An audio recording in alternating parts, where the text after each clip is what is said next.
Well, this is going to sound very librarianish, but read deeply and read widely. I think there are a lot of pockets of SoTL research that are hidden in other disciplines, and interdisciplinary research that the researcher might not be familiar with. My reading took me everywhere from neuroscience to elementary education, teaching reading, to biology of brain behavior. Keep track. Keep track of things, keep track of ideas. It was a little fugitive idea that I had while I was reading one of the texts that actually led to understanding this as deep and surface approaches of reading. Another tip is discuss. Find one person, find a group of people that you can talk over your research, not just at the end, but as you go through it. I had tremendous conversations both with my Nexen group, who were extraordinarily supportive and critical, I think, to my success, but with other people who've been through the Nexen program as well, to refine my ideas, to give directions for how to set up the study, help with developing an ethical way of doing the study, and then help in understanding the data and writing it up effectively, getting it into shape for submission to a peer-reviewed journal. So read and discuss would be not surprisingly, my advice. In terms of wanting to do your own SoTL project, I think it's important that you have a clear topic in mind so that you can spend enough time getting comfortable with the literature to develop a really clear research question. And then I also think you have to spend the time to determine what approach is right for your study. So for my Nexen Scholars study, I ended up running an experiment, but I've also done things other than that. And so it depends on the project in terms of the right approach for that study. And so that's something that you have to spend time thinking about. Say that anyone who's been teaching, anyone who's taught even one course, as you self-reflect, you begin to have questions emerge about what am I doing right? What am I doing wrong? How do I support my students? How do I help them support themselves or support one another? It's about investigating your teaching practices and your teaching environment. And the scholarship of teaching and learning is about trying to frame those questions that you have in a way that you can investigate it, to narrow in on your question, identify what data you can collect, and begin to get a better understanding of who you are as an instructor, your relationship with your students, and the experiences that you're having together. When I started in 2009 with the Nexen program, I had imagined that this would be an interesting sideline almost. I was still a disciplinary researcher. And what I discovered was something that made all parts of my academic life come together. So my interest in teaching, my love of scholarship, my desire to serve the institution and my students in a way that I think is meaningful came together with the scholarship of teaching and learning. So I would say to someone who is starting or who is thinking about starting that it can be extremely frustrating and it can be very frightening learning a new way of thinking about students. And it can be hard learning, because I'm from a humanities background, it can be hard learning some of the social science methods. But it is so worth it. And it is a way of bringing together what's sometimes sort of seen as different silos so that I feel like I'm making a difference. I'm making a difference at Mount Royal and I'm making a difference in the broader community. The advice I would give to faculty that would want to engage in this program would be just do it. I think there's lots of reasons to not do it. There's time, there's taking on new research projects, but the benefits that you get out of this program, both personally as well as the benefits to your teaching, as well as the benefits for student learning, they outweigh all of those other reasons why you might not want to engage in the program.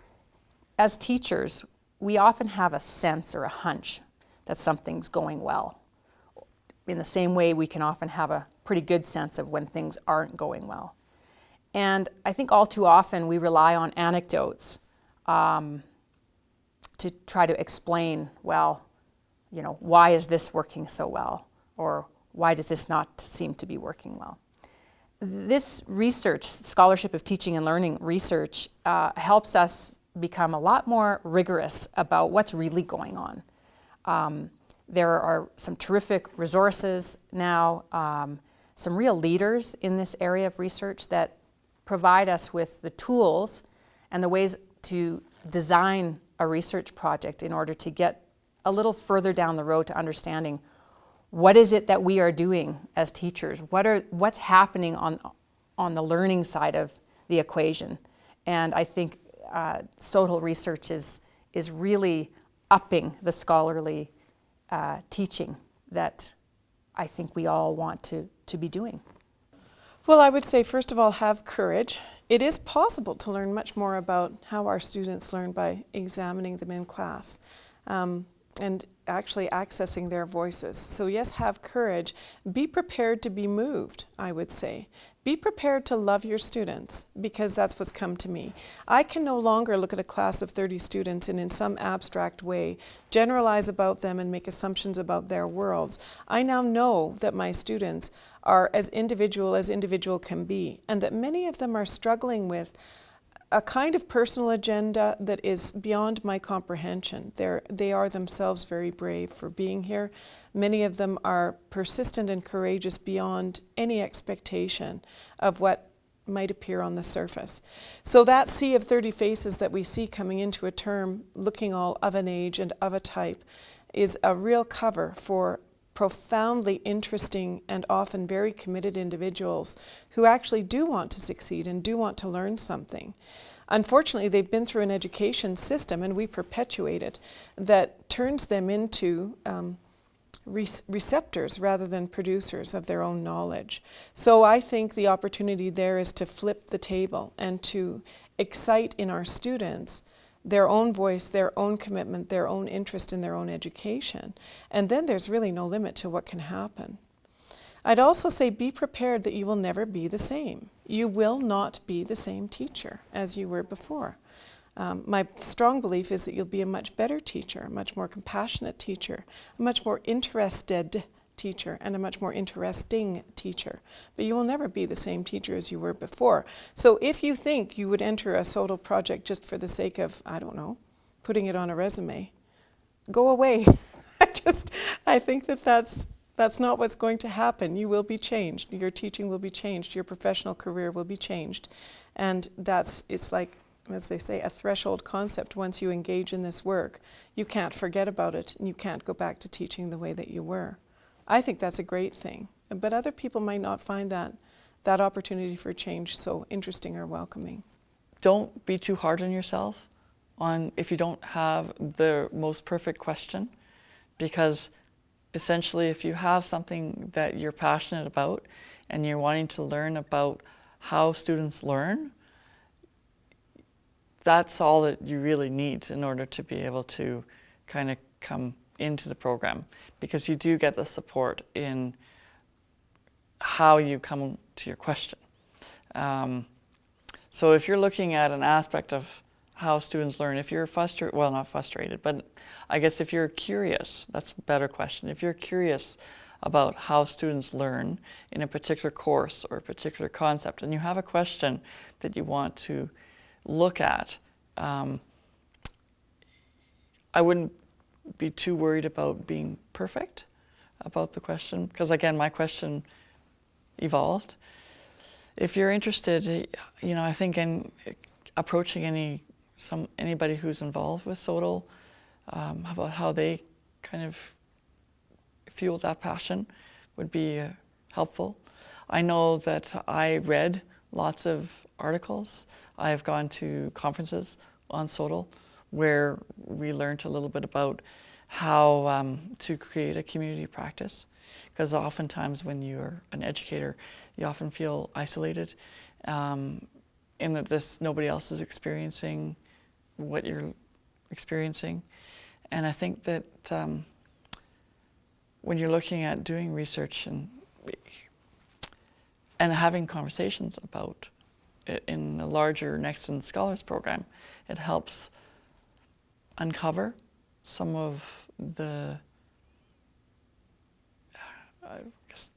intricacies, the hard stuff about learning, what it is, what the essential processes that students go through as they learn. I think what faculty members need to do is wonder about their own students' learning. The advice we give to our teacher candidates in schools is at the end of a lesson, when you finish that lesson, what did you learn from the students' responses? What did you learn about their thinking? What did you learn about their misunderstandings? And I think as faculty members, we often have those kind of wondering experiences too.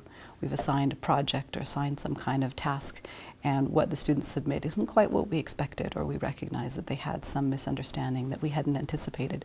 And so our role as teachers is to go back and say, what could I have done differently? What would have helped the students to understand better, to have completed that project more effectively, to have met the goals of the course more effectively? And when we wonder about those things, that's us being reflective teaching. Being reflective teachers and engaging in reflective teaching. And I think that that's what SoTL's all about, is recognizing things that we could do differently that would actually improve student learning. And I think regardless of the discipline, faculty members wonder about their student learning. Why didn't they get that?